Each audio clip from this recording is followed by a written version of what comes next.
Hi and welcome. Good morning, good afternoon, good Sunday to you. Maybe it's Monday where you are on this planet Earth. Welcome to BREB class number 2. I am Sandy Allen. I'm your host. I'm a writer, but I'm also a bread baker. I bake a lot of sourdough at home. And yeah, I've been recently sharing a bit more information with some of you out there on the wide old internet about bread baking. And it's been really, it's been such a pleasure having so many of you chasing me down and grabbing my proverbial coattails and asking me questions about your loaves. I feel like I'm suddenly everyone's bread therapist.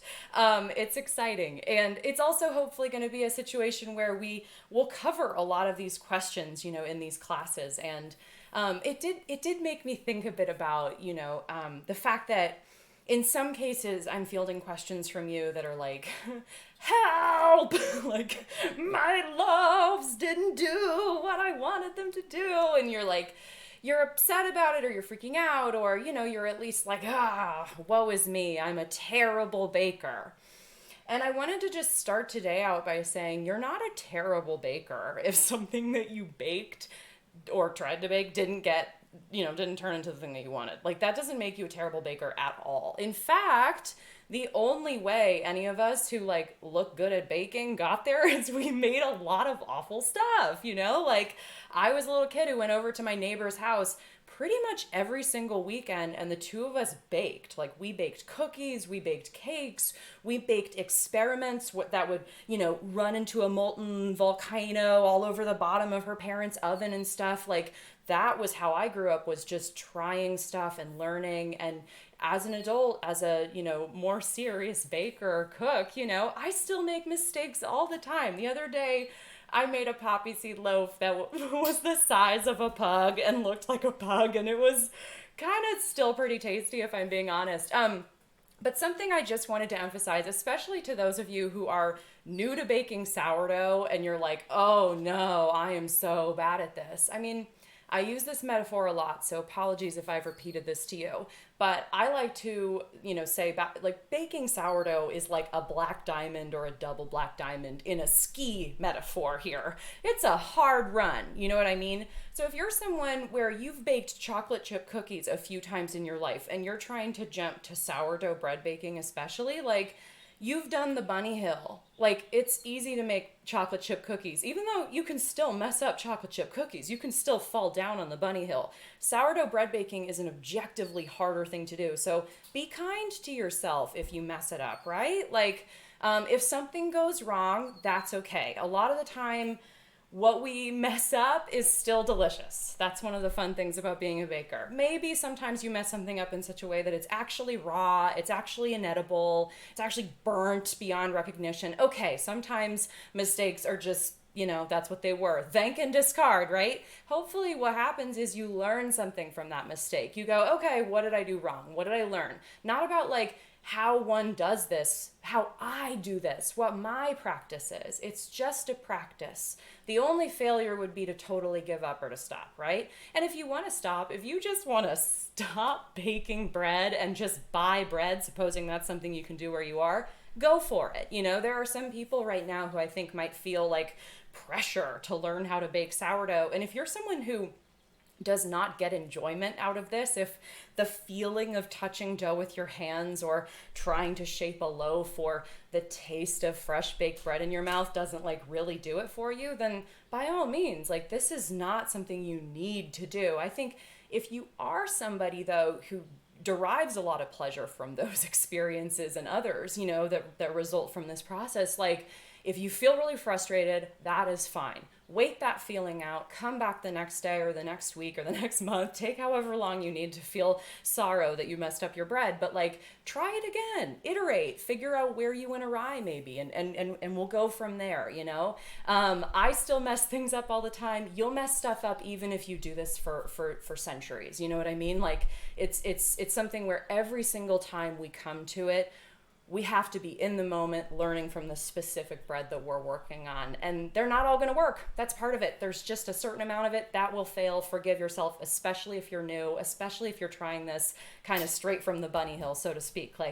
It'll take a while. And for me, at least, learning to bake sourdough, I kept having this experience where I would think I had suddenly gotten really good at it, and then something else would mess me up, something else would get in my way. I thought I was really good at shaping, and now I can't even get the knife through the thing, or I can't score the top, or I'm burning the bottoms, and all these different phases where I would kind of encounter like another boss in the video game or something, and I would have to fight, it's sticking to the baskets or whatever it is. And that is often the case, with any recipe, that there's going to be kind of different aspects that ask us to learn. And what I found is it's really like bread baking is all these little micro skills, and you're going to get better and better at each of them, and you're going to dial those in over time. So be patient with all of those different phases, right? It's like a really hard turn on the hill or something, in my extended skiing metaphor. All right. I bet you're wondering, who's this person talking to me? I want to see bread stuff. Well, let's get to it. I have a couple of different big containers of dough going behind me. And so what we're going to do today is we're going to continue on with the bread baking process, picking up where we left off last time. So if you were here previously on BREB class, we had an important bowl of goo, right? We learned about the starter. We, say hey to Brack. Hey, Brack. I'm not going to do further Brack impressions yet. My Brack impression is really good. Don't worry about it. So we learned how to take a starter and to mix it into a bread. That's kind of as far as we got, right? That was where we left off. And so where we're going to pick up today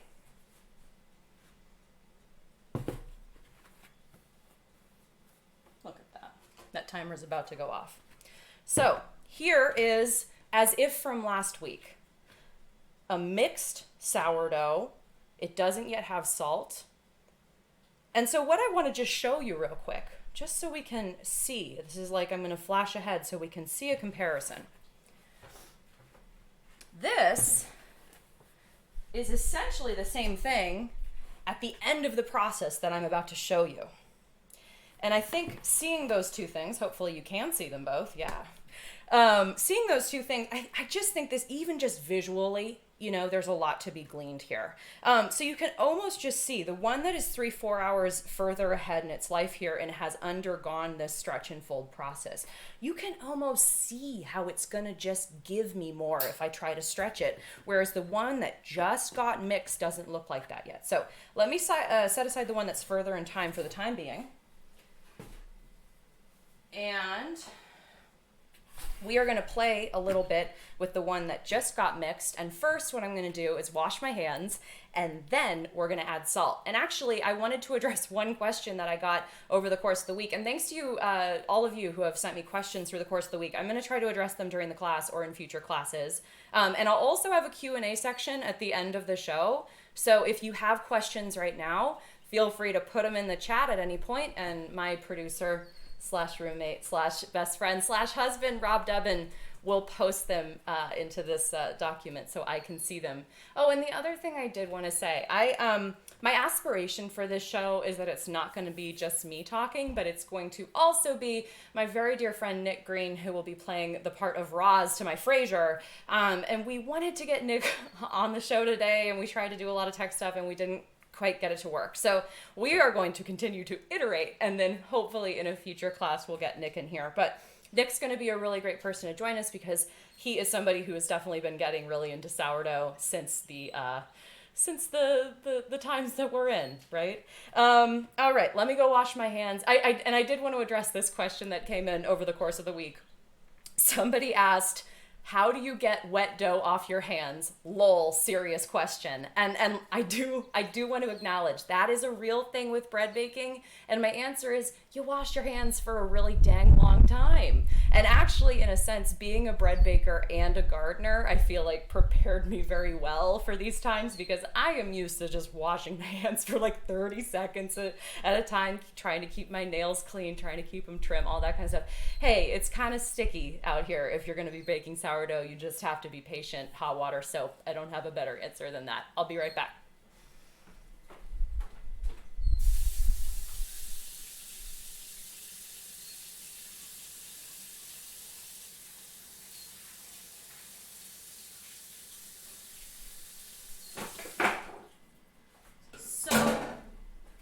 as I've washed my hands just now, one thing I've done is I left them wet. And that's because, especially for the first few hours of a dough processing like this, it is going to be easier to work with it if you have a slightly wet hand. And so that is one trick in terms of like how you keep your hands from being completely sticky. You can make them slightly wet when they get in there initially. So again, this is a bread that just got mixed as if picked up from last class. Oh, I have to pull a bread out of the oven.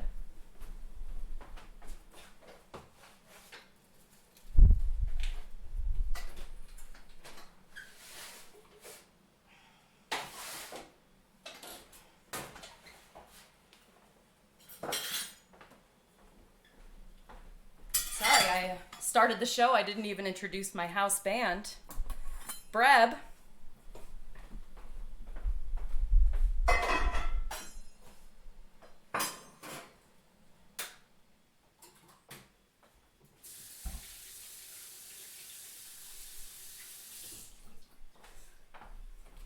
As ever, BREB will be playing the hit song Crackle any moment now. All right, so just mixed sourdough. What we're going to do is get out our handy baking scale. And what we want to get here, I use just a little like Tupperware for this. Tare it. First, you want to do 20 grams of salt. I use kosher salt, Diamond Crystal, because I don't know, like the chefs tell me to, the cookbooks tell me to. Listen, I'm not a pro. I'm just a home cook. I just do what they tell me to do. As ever, I'm pretty much cooking the tartine breads recipe, the one that takes up like the first 40 pages of the book. A couple people have been like, can you send me the recipe? I'm like, no, I can't take screenshots of the better part of a cookbook. That's illegal. But also, like, I think if you really want to get into sourdough, like, find a recipe you want to do and try it, read it, like maybe pay somebody who wrote a cookbook some money, you know, because I think that like if that, or, you know, get it out from the library, whatever it is. But like, I think it's important to, you know, have a resource that you're looking at. And I actually, one other thing that has come up a bit, don't just trust some random website recipe. I don't think those tend to go very well. Like, I'm not talking like, you know, if it's a reputable cookbooks website, that's, you know, or a kind of media organization, that's good. But just some random person, you know, I get questions from people where they're like, oh, my bread didn't work. And then I say, well, what recipe were you using? And they're like, some random person's blog. And I'm like, that might be the issue. Like, we don't know how good that recipe was to begin with. So that's one thing to keep in mind. So I've got my 20 G of salt here. I'm going to just dump that on top. And then I'm going to follow that with about 50 of water. You can hear the bread starting its song.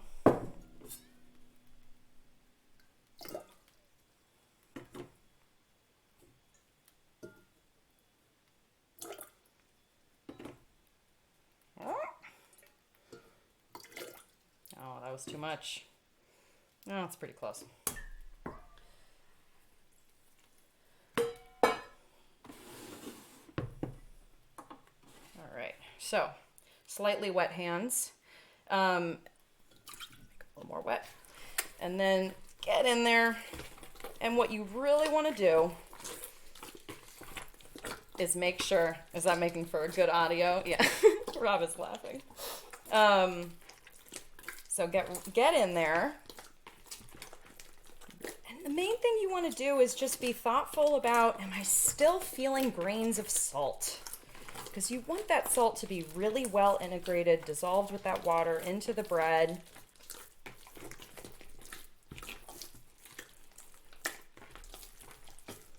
All right.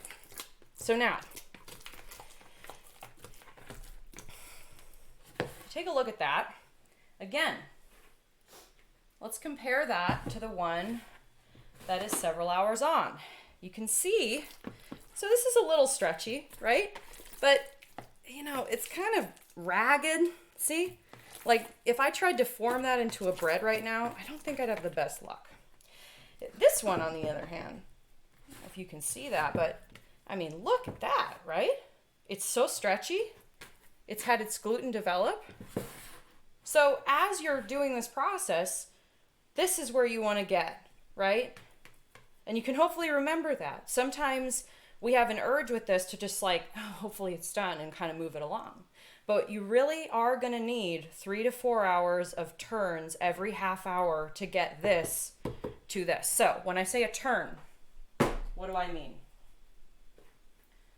I'm going to cover that dough that I just mixed the salt into, set a timer for 30 minutes. So here's the one that's further along. So when I say a turn, this is basically the alternative to kneading that we're doing with a recipe like this. We're developing gluten in a couple of ways through this process. Sometimes if you have a bread that's really fast, like if you're making pita or something, you might just knead it. Shout out to Juniper, I would say the most beautiful of my cats, who has decided to attend our event today. And honestly, she's pretty hard, she's hard to book. So we're all very delighted that she's here.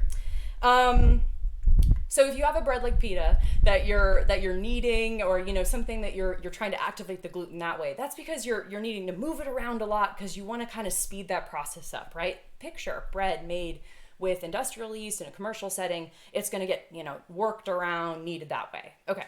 In this process, we are relying less on moving the gluten around in order to develop it and more on time. That's kind of one of the big strategies we're using is time. We have the initial 8 hours after I do the levain, we have the mix, then we have this 3 to 4 hours of turning it every half hour. Then we have the shaping, which we're going to show you today. Then in my case, I put it in the fridge overnight, sometimes for 2 days, if I want to just let it develop all that, more flavor. Personally, maybe because I'm from the San Francisco Bay Area, I love a super sourdough. Like, I love a sourdough that shows up like, oh, wow, who invited this? That's my favorite kind of sourdough. So I love having that extra day on the end there to kind of further develop some of those sour flavors. So if we can imagine, this is what it looks like to turn one of these doughs that's a little bit further along. I'm just going to grab part of it. I'm going to kind of wiggle it up here. And then I'm just going to flop it over on its side. And I'm going to get under there again. And I'm going to pull it up, wiggle, wiggle, wiggle, and flop it over on its side. And you can see I'm just using one hand that's relatively clean to turn the container. And this is the other hand that's kind of wet and messy. And I'm, again, going to just scoop underneath there, wiggle, wiggle, wiggle, drop over. Basically, you're just getting the whole thing, and you're making sure it's, redistributing everything. All right, so what I just did, I'd call that a turn. And then you'd cover it back up, and you'd set the timer again for 30 minutes. In this case, because we also want to show you the shape, I'm going to show you the shaping stuff today. I'm not actually going to wait all that time with this one, but that's, so you can see it. That's what you're going to do. Set that timer for 30 minutes, come back, set that timer for 30 minutes, come back. So, sometimes, I've had folks ask me basically like, the question of how you structure bread into your day or what the timing should be like. And it's a really good question. Let me go give my hand a quick rinse and we'll talk about that.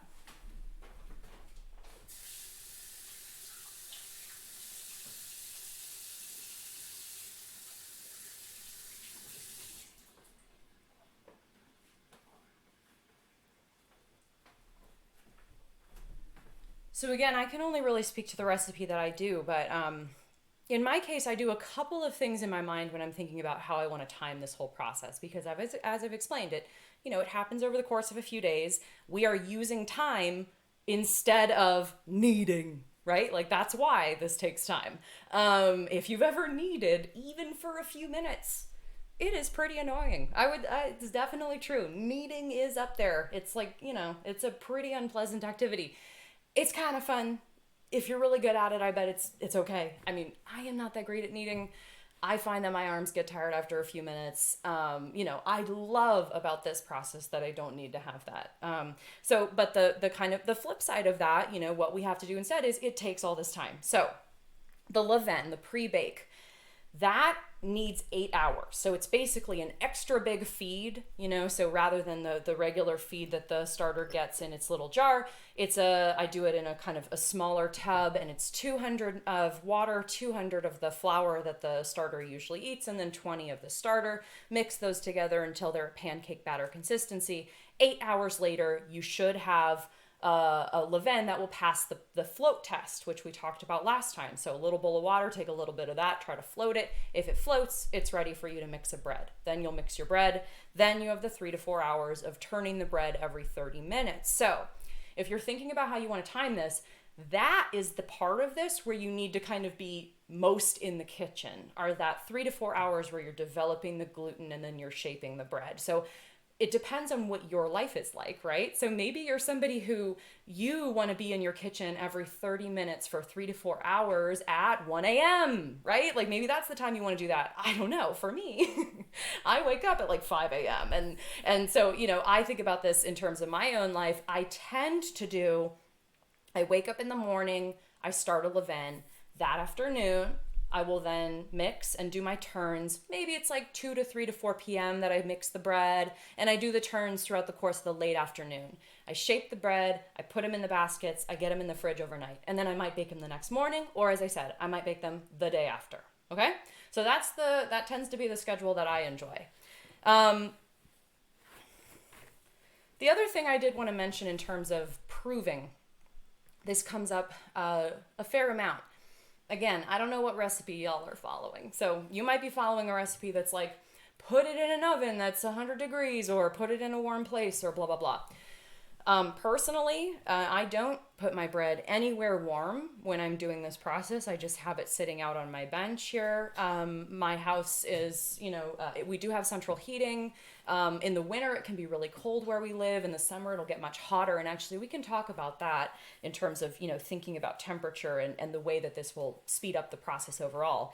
But for me, the main thing that I actually watch out for in terms of proving is if it's hot. If it's hot, I try to make sure that I'm taking my bread and I'm putting it somewhere a little cooler. Like I have a pantry that doesn't have a lot of light in it and tends to be a little cooler. So maybe I'll have the bread in there as opposed to in my my really sun-filled kitchen here, which can get extra warm on a really hot day. So if you're somewhere really hot, you probably do want to think about how to make sure, if you're following this, this sort of method. Again, if you're using some other recipe, I don't know what to tell you. But if you're following this kind of recipe, you don't want it to be somewhere especially hot, because that will make the whole process speed up. And again, our goal here is kind of like a low and slow, right? That's the end of the spectrum that we're on.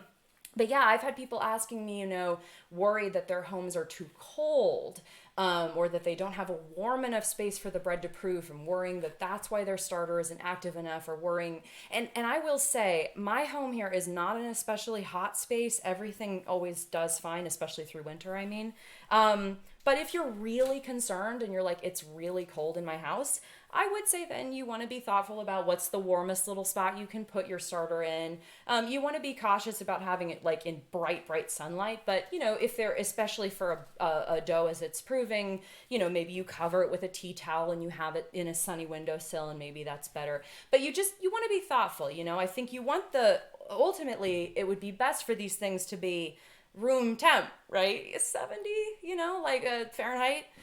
Do some math if you're from one of the Celsius countries. Have fun. All right, so I want to talk about shaping. So we're going to pretend that this has had 30 minutes since I last touched it. And I'll move this over here.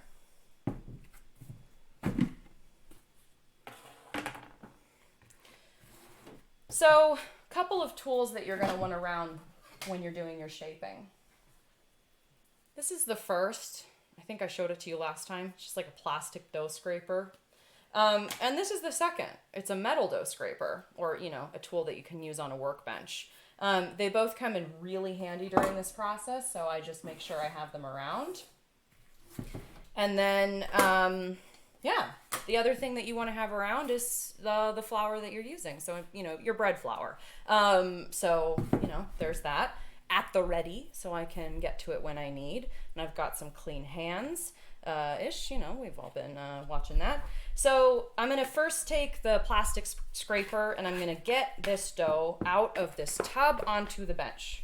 And the bench does not need to be floured first, which one of the things that we're doing with a dough like this is it's what's called a high hydration sourdough. It kind of means like the ratio of liquid in this thing is relatively high, which you can kind of tell because I don't know, look at it. It's a little more on the batter end of the spectrum in a way. It moves, right? Like if you picture the difference between this and something denser like a cookie dough, right? So that's, it's a high hydration sourdough, and one of the things that means that we need to do these shaping steps in order to give it some structure, right? It will pancake out otherwise.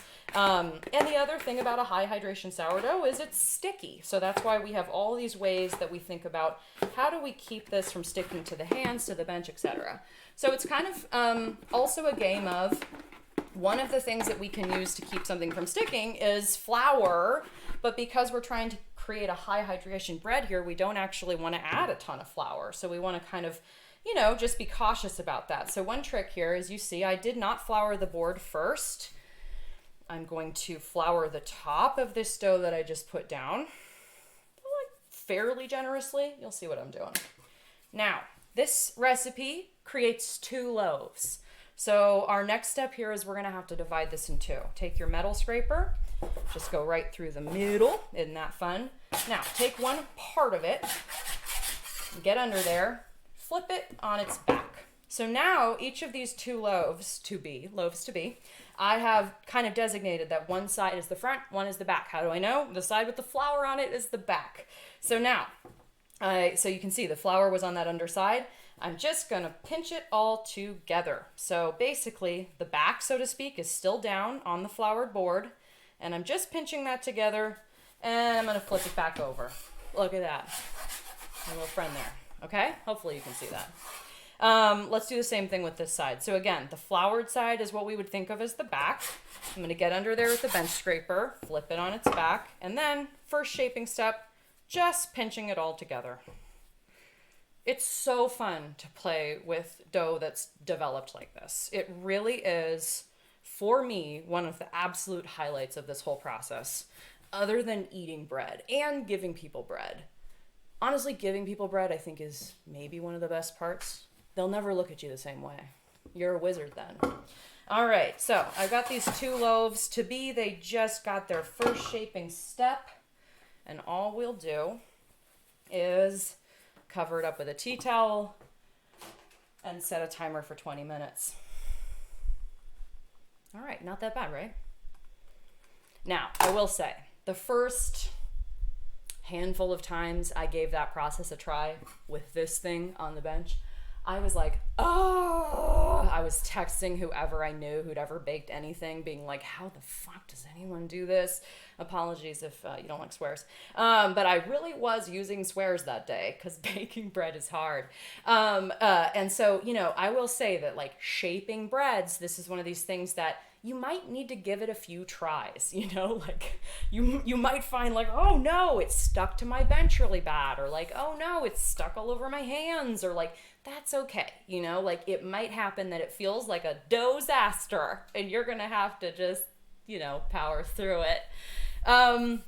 One question that did come up, I also wanted to just say, will these classes be on YouTube after, or are they just live? And the answer is the former. They will be on YouTube after. In fact, the first one is on YouTube right now as we speak, but don't skip watching this to go watch that. Do that after, I guess.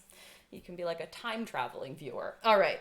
Or maybe you just started today with class 2 because you're like a rebel. You're not going to be told what to do. All right. So, I'll field another question. If you were going to use half for pizza, would you just throw it in the fridge at this point? Such a good question. I love that question. In case you skipped class 1, wow, you missed a lot. One of the things that you missed was a really exciting discussion of how bread dough can actually just be pizza dough. And so one of the things that I said is that this recipe at basically this stage, yes, question asker, you are correct. At this stage, you could totally just use these as pizza dough instead. And you could do it where you take it and put it in the fridge. How many pizzas does this become? I would usually do 2 pizzas to each of these. So this could be 4 pizzas total. And I might just put them in a little container with a lid, put it in the fridge, come back even a few days later. What a marvelous lunch on the spot. What a marvelous, dinner without a lot of notice. One thing I would say, and we'll do a class in the future where we play with pizza, But one thing I would say is when you do that, make sure you give the dough time when it's gotten out of the fridge before you try to shape it. I do find it's very hard to work with when it's cold. So yeah, I think basically at this point, I'm going to give these breads a little rest. Rob, I feel like I've answered that one you're showing me there. If there's any others, you can try to show them to me. Oh, good. Okay, so this is another question. Recommendation for basket and baking pot. Yes, specifically size because there are so many options out there. Really depends on what you want to do. You know, I don't think there's like one canonical thing. What do you want to bake? You know, do you want to end up with several smaller loaves? Do you want a couple of larger ones? Which recipe are you using? How much does it yield? All that kind of stuff. So you're going to probably want, I mean, this is sort of a, you know, a standard proofing basket. And it fits essentially one of each of these loaves. So it's what, you know, what would just get sold as a kind of a regular circular proofing basket. On the site that I use, which is Breadtopia usually, there are these, and then there are the smaller ones, you know, so they are a bit smaller. Which, you know, I'm playing around with, but this is the size I tend to do. There are also ones that are oblongs. There are all sorts of different shapes. Like, what do you want to bake, baker? What can you afford, etc. You know, it's really up to you what you want to get. But I have these two baking baskets here, rattan baking baskets, and we're going to play with these in just a second. In terms of the vessel that you're baking in, we're going to talk about that a bunch next time because we're going to do the actual baking next time. And scoring the top, which is super fun. All right, so we're gonna pretend like this dough has had 20 minutes to rest, and we're gonna do the final shape. So, pretend. Okay, so final shape. This is, you know, this is it. This is the big one. I would say this is the part of this process that is, you know, like perhaps the most challenging. Maybe scoring the top is harder.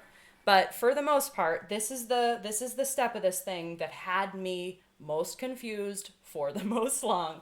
So if you're like, what the heck, I can't do that. My bread's not good enough to do that yet. Like, that's okay. You might get there someday. And like, as you'll see, you need really good gluten development in order to pull stuff like this off. Like, I think some of you have been making bread using all rye or all whole wheat and stuff. And one of the things you'll find is it's really hard to get that nice, stretchy gluten development in order to then be able to do shaping and stuff like this, you know, down the line here. So one of the reasons we're doing these shaping steps again is so the bread has that nice height. So I would say the number one question that I get from folks is, help, why is my bread not rising? And I'm like, well, possibilities include your starter is too young, your starter is not happy, you're not shaping your bread.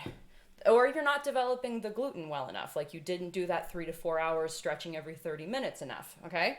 But I think it's probably, like my guess, and again, not a pro, just a human being in a kitchen answering your questions on Instagram, like, but my guess a lot of the time is folks have skipped this step, and that's why your bread is pancaking out. One thing I will note, so had we actually spent the full 20 minutes to see how these loaves went, one thing you do want to watch out for is that the loaves, what they would say pancake out, you know, so you want to make sure that if they actually over the course of that 20 minutes, if they really do spread out a lot, that's a sign that you probably want to do another kind of process, like do one more stretch and fold and wait another 30.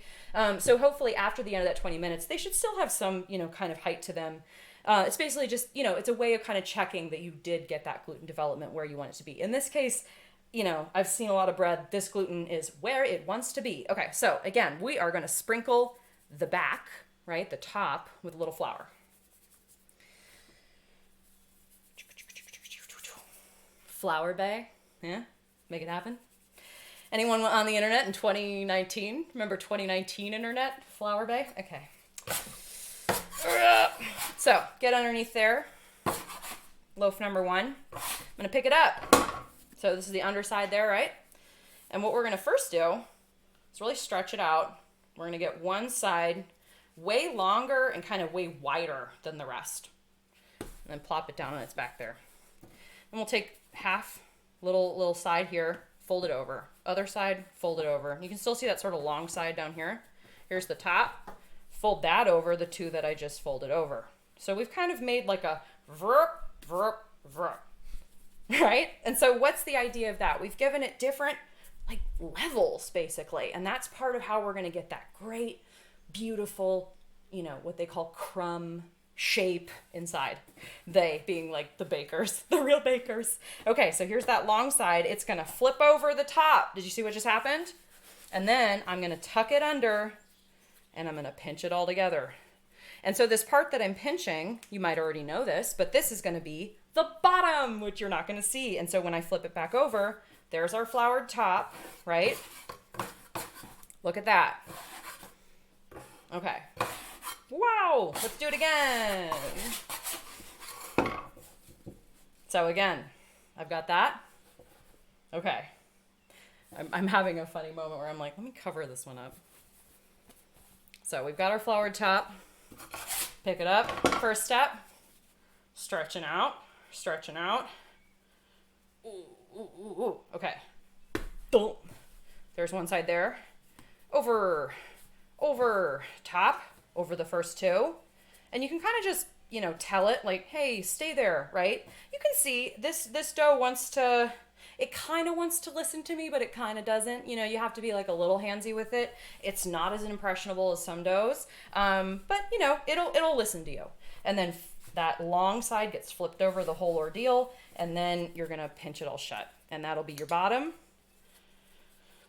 And then we'll flip it back on its head. Vroom.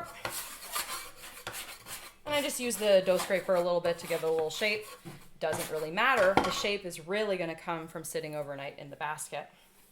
So, and speaking of basket, okay, so as I showed you, a couple of rattan proofing baskets. Rattan, I don't know how to say any of these words. That's another issue. If you speak French, please tell me how to say things.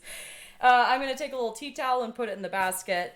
Now, there are a lot of things that you can buy that go between a basket and a dough that will help you have it not stick. I found that those things didn't work as well as just a kitchen towel. Probably depends. You got to play around with it. If your breads stick to your basket, to your towel or whatever, or to the liner that you put in, bummer, dude. You know, it really sucks when they stick. I wouldn't recommend just like raw dogging it. I would not recommend just doing flour and then putting the loaf in. I would definitely recommend get your you know, fabric in there. And then in my case, I follow again the Tartine Bread's letter of the law. So I do a mixture of wheat and rice flour. And in my case, I like to show you this here. I need like one more hand. Here, I'm gonna move this. I'm gonna move this. You go over there. All right. I like to do a little sifter here just in case. Again, flour bay that. Get it, you know, because you'll find if I move this at all the bread will be like, I'm together. I mean, all the bread, all the flour will immediately fall away from the edges of the towel. So you have to sprinkle it on the top and then don't touch it. Like, just let it be there for a second. And the next thing that is going to touch it will be this bread when I plop it in. Because yeah, the dynamics of this thing is such that that flour doesn't actually want to remain on the side of the towel. So I picked up the bread. Again, I'm thinking about that's, you know, the top, that's the bottom. You can hopefully see the difference there, right? Like, that's really clean. That looks like a mess. So that's the side that's going to go visible to us in that basket. And there it is. It's ready for its last nap before I kill it in an oven. Isn't that darling? So let's do one more here just so we can see. There's the proofing basket. Get the towel out. And I cover it with another towel before it goes in the fridge. Because you don't want it to dry out. I usually try to make sure that towel is kind of like under the basket. Here we are. A little more flour. Get our bread. Plop. All right. So there you have it. 2 breads that are ready to go into a fridge overnight or for longer, and then they will be baked. And next class, we will bake them together. So folks, that's all we're going to cover today. If you have final questions, I hope you'll share them in the chat, and I'm happy to answer them right now. Or, bring them next time. I hope you're having fun, playing with your own doughs, making your own BREBs in your own homes during this this strange time that we're having. I'm going to keep just uncovering and covering this bread nervously for the last few seconds here. Thanks so much for joining. I cannot tell you how wonderful it is to be communing with a bunch of random bakers and friends, etc. on the internet. It's been an absolute thrill for me. I hope you'll join us next time where, as I said, we're going to be covering scoring and then baking itself. In future classes, I have some ideas of where I want to go with this, but if you have classes you want to see, feel free to tell me, leave a note in the comments or reach out to me on Instagram or something like that. Send a pigeon safely, and let me know what you want to see covered in a future class. But good luck to you all as you continue talking to your sourdough starters nervously. And I hope you get to at least eat something pretty delicious and share it with your quarantine buddies. All right, have a good Sunday, everyone.